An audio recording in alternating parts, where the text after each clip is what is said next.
Hello, Papoki here, and welcome back to another Hunter build video. So, Monument of Triumph has released, it's out. The Void Hunter rework is here, the Solar Hunter aspect is here. Stasis Hunter is looking really good right now. But Solar Hunter is just speed loader and to shred spam, and Void is Void. It's pretty mediocre. It's alright. And Stasis is great. Still looking on to getting the Grasp of Avarice, so I'm gonna really buff it up. But today, I looked at a armor set bonus that I was really looking forward to getting, which is the Crota armor set bonus, which is a Curse Thrall explosion on every melee kill, and while you're in combat for a short duration, it gives you 25% DR versus all combatants. So the Crota armor set is great for melee builds, and I really wanted to see what interactions could exist with it, and I landed on Cull's Shadow. Now, you and me probably had the same opinion of Cull's Shadow. You played the exotic mission and you're like, it's not that great, right? Well, it turns out that Cull's Shadow is actually really strong in the melee department. I'm talking like at base stronger than Winterbite, the heavy exotic glaive. And we can simply add some hunter elements and abilities to this mix and buff Cull's Shadow to the point in which it's dealing over 5,000 DPS and being able to 1 to 2 shot every single champion in the game. It's a little ridiculous. So let's get into it. Alright, first of all, what is Cull's Shadow? What are we using it for? What does it do? Let's get this over with. So Cull's Shadow is a new exotic fusion rifle / glaive hybrid in which it is an aggressive fusion rifle when you fire it, and when you melee with it, it is a glaive, right? It doesn't get all the glaive benefits like glaive artifact mods, glaive exotics don't proc on it, so it's kind of its own thing. Some melee mods do proc, some don't. It's a little bit in a field of its own, right? And the basis of the weapon is it is a melee weapon first, and it can fire an aggressive fusion shot that buffs the melee. So the whole point of the gun is dealing damage will gain you soulfire charges. So if I just hit the guy, 1 charge, 2 charge, 3 charge, and it just goes on and on, right? And the way you use soulfire charges is just by hitting an enemy with the aggressive frame fusion. So if I just fire at him once, it'll consume 1 soulfire charge and give him corruption. When an enemy has corruption, they will take a absurd amount of damage from the melee, making it deal more than Winterbite. So the main loop of this weapon is damage with the melee. When you have charges, put the corruption on an enemy and then just melee them to death, right? But the weapon also has another feature, which is crystals. There are 4 different types of crystals that you get through the catalysts. I'm not going to go through all of them, I'm only going to go through 2 of them. But basically how it works is if you kill an enemy that has corruption applied to them from the gun portion, they will spawn a crystal. And when you destroy this crystal, it will do a variety of effects depending on the catalyst you select. So for example, the catalyst we are most likely going to be using is Soulfire Skewer, which means when we destroy a nearby Soulfire crystal, it will give our melee attack corruption. So when we destroy that crystal, we will no longer have to shoot the gun to get the corruption buff for our gun. So we can just have our corruption the whole time, get another kill, get corruption back, and keep it going. You can also stack timers for the crystals, so if you see on the bottom, I can get up to, I believe, 20 seconds. Yeah. So you can stack it up to 20 seconds of debuff and just keep it rolling and rolling and rolling and rolling. So, yes, that is Cull's Shadow. The only other crystal that is decent is Soulfire Zeal, which when you destroy a crystal, it is going to give you a 20% damage resist and maxed out movement speed for 7 seconds. So you have to trade off more ease of use on the melee side or more DR to keep yourself alive. The main melee feature of this exotic that makes it really strong is that the melee heals you. So on a kill, it will heal you, and on rapid hits, it will heal you. So if I just get myself hurt here, and I hit a guy, it's gonna heal me. Which means as long as we have a source of DR, the melee portion will heal us throughout the whole thing. So, Cull's Shadow. Wow, what a boring gun. Not really.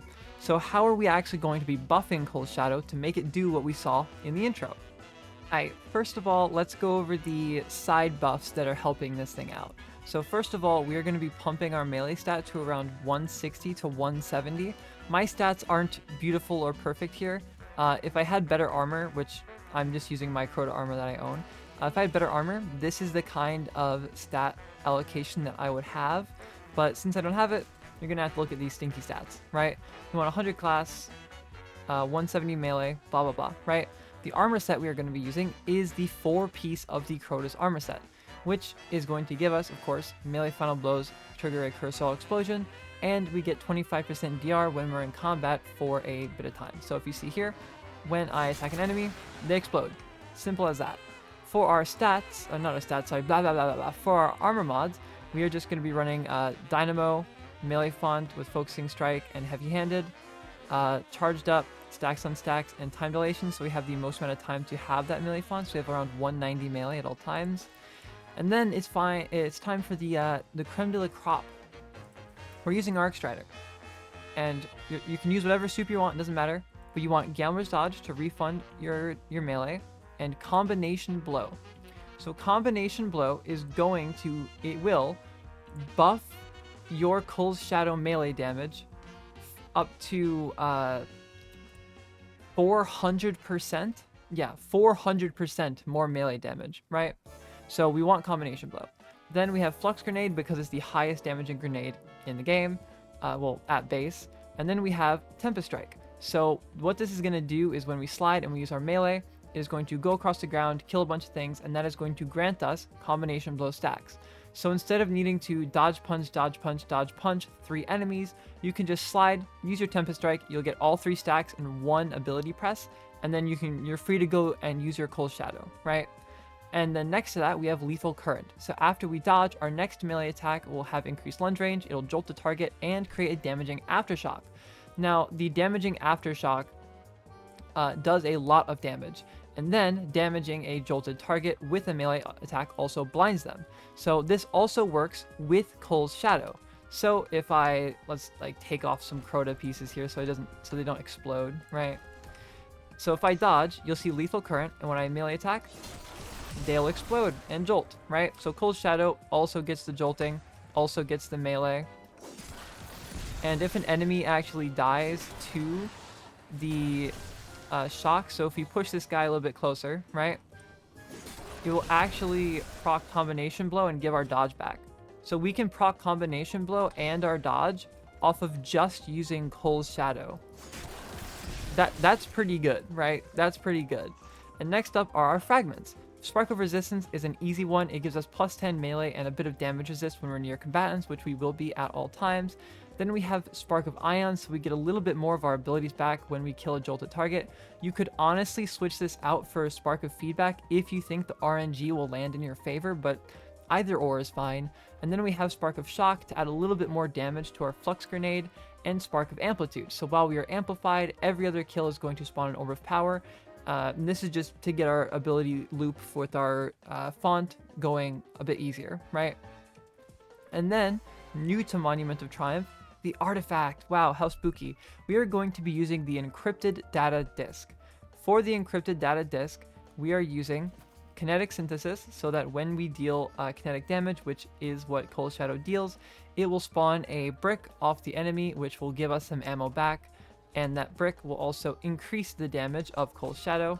And this actually allows Cull's Shadow to go infinite. So specifically with its fire mode, because it has so many hits from the poison and the aggressive fusion part, you can practically shoot this thing forever as if it was a primary. So yeah, that's one of the features, I guess. If you just want to shoot this thing non-stop, it is infinite ammo. And then we have Armor Smith. So breaking a combatant's shield will give us damage resist and a 100% melee damage increase. Now, this does work with Cull's Shadow. Some melee buffs do, some melee buffs don't. This one does. So if we just get a shielded target here, we break his shield. So with the buff, we are dealing 1,000 something damage, right? And then if I let the resist go away, and I just get a normal hit in, it only deals 500, right?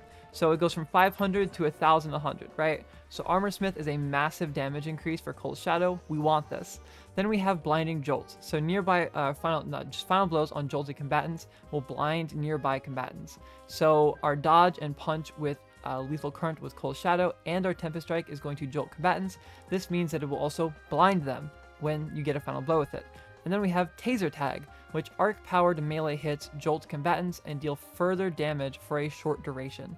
This is just to buff Tempest Strike a little bit more so that when you don't have stacks of combination blow, it's a little bit easier to get it going. And then we have Sticker Shock, which mainly we're looking at the Arc Flux Grenade because that's one we were using. It will deal more damage when attached to combatants, and on final blows, they release micro missiles, blah, blah, blah, blah, blah, right? This is basically just going to make our already really high damaging grenade just do that much more damage. Now, our exotic of choice for the build will be Gifted Conviction. I know, very boring, but hey, there is not a single hunter exotic in the game that buffs melees that works with Cull's Shadow, so this is kind of it, and it does do its job pretty well. So Gifted Conviction, whenever we activate Tempest Strike or Ascension, is going to throw bouncing explosives that jolt, blah, blah, blah. Basically, it's just going to help Tempest Strike jolt more enemies. And whenever an enemy gets jolted near us, we are going to gain damage resistance up to 50% for around 7 to 10 seconds. And this means whenever Cull's Shadow with Lethal Current hits an enemy, that'll give us DR when we use our Tempest Strike to get the buff for Cull's Shadow. That's going to give us even more DR. So we're just going to be layering on DR and letting the Cull's Shadow melee damage hits heal us. And yeah, that's the exotic. So in total, what are we actually doing with this build, right? We've seen the perks, we've seen the stats, we've seen the armor set. So what are you actually going to be doing with this build? Well, it's very simple. When you're in combat, you're just going to follow up with a Tempest Strike and get your combination blow stacks to ×3 as quickly as you can. So just usually 1 to 2 melees will get you to ×2. And then you simply switch to your Cull's Shadow, dodge to get your melee back, and try to loop combo blow. If you can or can't, it doesn't matter. And you're just going to get kills, blah, blah, blah. And then when your combination blow ×3 gets around 5 seconds, you're going to want to switch back to your other weapon and then get a melee kill. And then switch back to Cull's Shadow and then dodge, right? So you can basically loop that over and over and over again. And the amount of damage increase that you actually get from this combination is a little bit ridiculous, as you saw from the intro. So if I just spawn let's see, I'll just spawn this guy in, and we use our Soulfire charge to buff the melee and, you know, all the other buffs, he dies in one hit. He dies in one hit. It's simply that easy. He dies in one hit. So yeah, that's the build. That's how it works. I'll show a little bit more gameplay here at the end, and that'll be all. Thank you so much for watching.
Thank you for being a member, Davy, Maya, Zephyr, Froghat Dog, Rimu, Easties, Pukang Kang, Tanner White, Joy Khan, Seppuku Angel, Second Minx, Equitas, Juker, The Zesty Lime, Night DK, Kai Rain, Vinny Rotten, Danny Luciano, E Brainrot, Kazuhira, Cosmilk, BKL Finest, Chris Dodge, Love Hate J, Mr. Spartan, Big Business, Tuna, Get Vectored, R17A, Alley Cat, Vaughn, Emery, William, Will, Puppy Princess, and Nufsy. Thank you so much for being members.